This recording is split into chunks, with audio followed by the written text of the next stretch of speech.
13 अप्रैल 2024। इस तारीख को ही इजराइल पर ईरान के हमले का आखिरी फैसला लिया जा चुका था।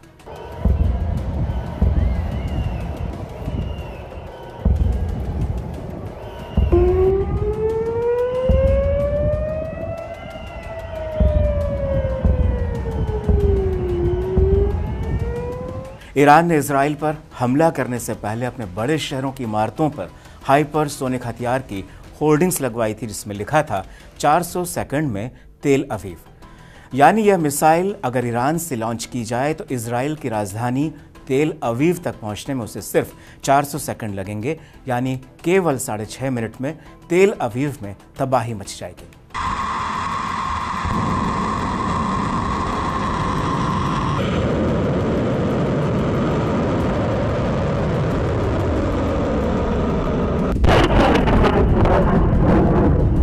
इस मिसाइल का नाम है फतह और इसी पर ईरान को गुमान है।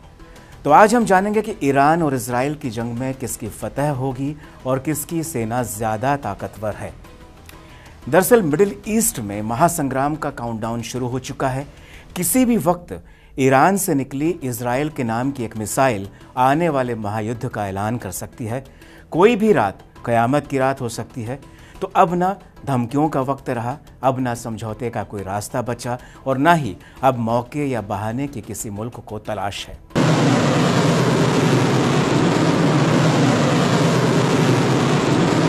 ईरान के भीतर घुसकर तेहरान में इजराइल ने अपने सबसे बड़े दुश्मन हमास चीफ इस्माइल हानियह को उड़ा डाला और इसके बाद अब सवाल सिर्फ ईरान की साख का है।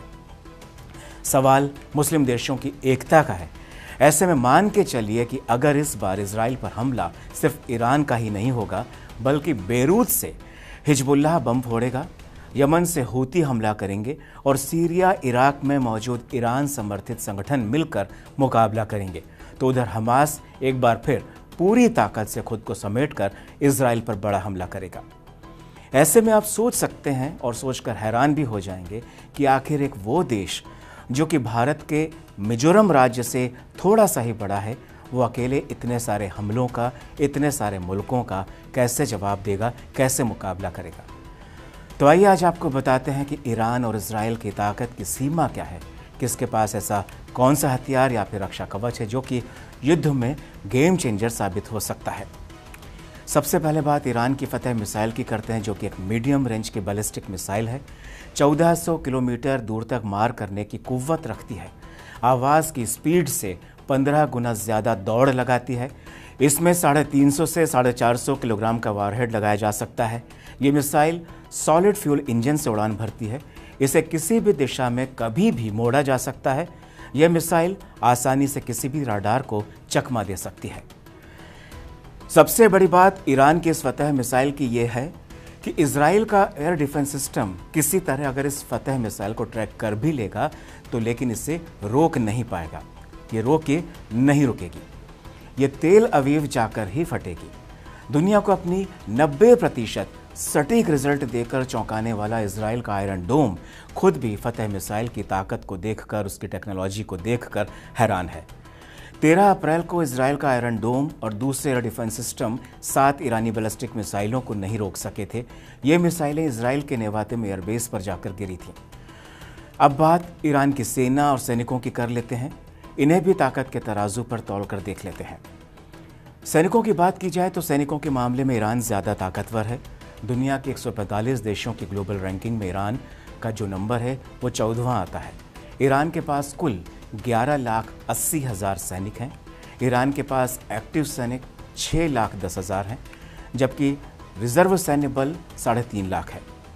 ईरान के पास 2,20,000 पैरामिलिट्री के जवान हैं। ईरान के पास कुल 42,000 वायु सैनिक हैं। अगर थल सैनिकों की बात की जाए तो ईरान के पास 3,50,000 थल सैनिक हैं। तो ईरान के पास कुल 18,500 नौ सैनिक हैं। तो ये थी ईरान की सैन्य ताकत की बात। और अब बात करते हैं इजराइल की। इजराइल दुनिया के 145 देशों की ग्लोबल रैंकिंग में 17वें स्थान पर आता है।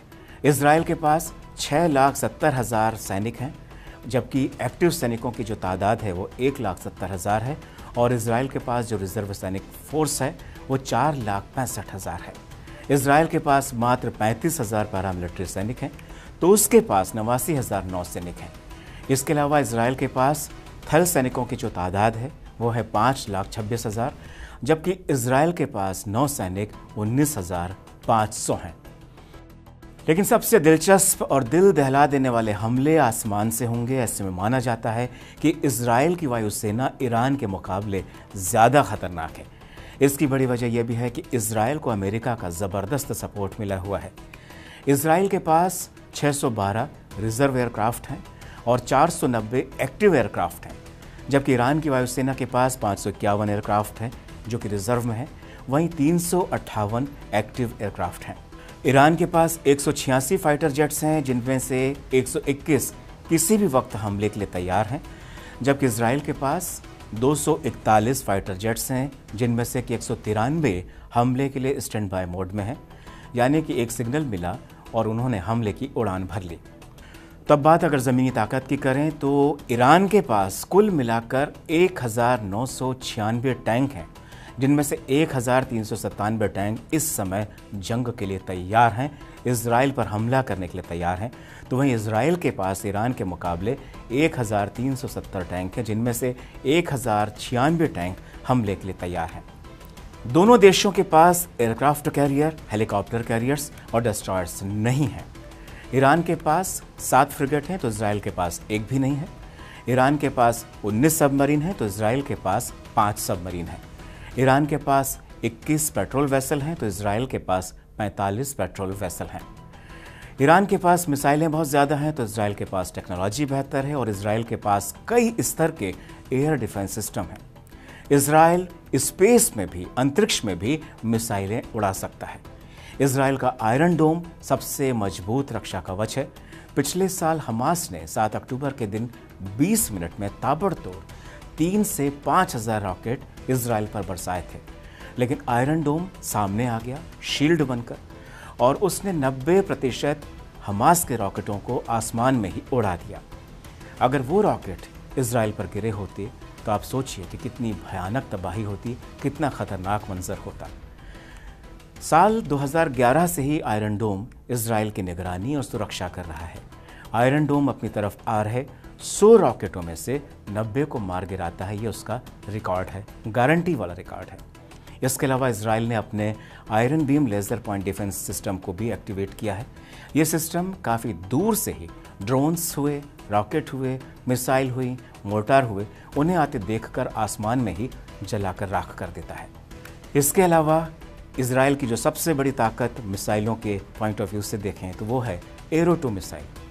इजराइल की एरो 2 मिसाइल का मुकाबला ईरान की फतेह मिसाइल से किया जाता है। इसे हज्ज के नाम से भी जाना जाता है और इस मिसाइल का वजन 1300 किलोग्राम है। इसके 3 वेरिएंट्स हैं और इन मिसाइलों में 150 किलोग्राम का वारहेड लगाया जाता है।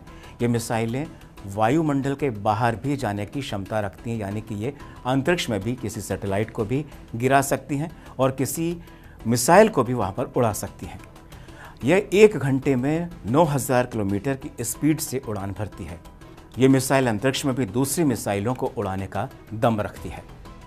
तो अब जंग के मुहाने पर ईरान और इजराइल हैं, साथ में लेबनान, यमन, सीरिया, इराक और गाज़ा के कई संगठन हैं। ऐसे में इजराइल पर होने वाला ईरान का हमला सदी की सबसे बड़ी जंग का जिम्मेदार माना जाएगा। कड़क में फिलहाल इतना ही। नमस्कार।